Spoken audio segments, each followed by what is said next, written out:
Comparison of Donald Trump and Joe Biden. Donald Trump and Joe Biden, the 45th and 46th presidents of the United States respectively, have distinct political styles and policy priorities. Trump, a Republican, is known for his business background and unconventional approach to politics, often using social media to communicate directly with the public. His presidency focused on tax cuts, deregulation, and a tough stance on immigration and trade, particularly with China. Biden, a Democrat, brings decades of political experience, having served as a U.S. Senator and Vice President under Barack Obama. His administration emphasizes unity, social equity, and climate change action.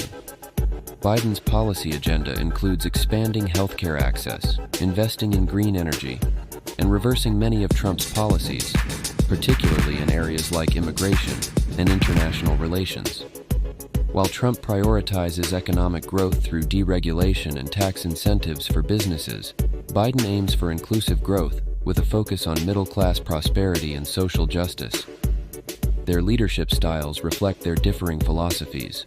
Trump's assertive, often divisive rhetoric contrasts with Biden's conciliatory, empathetic approach.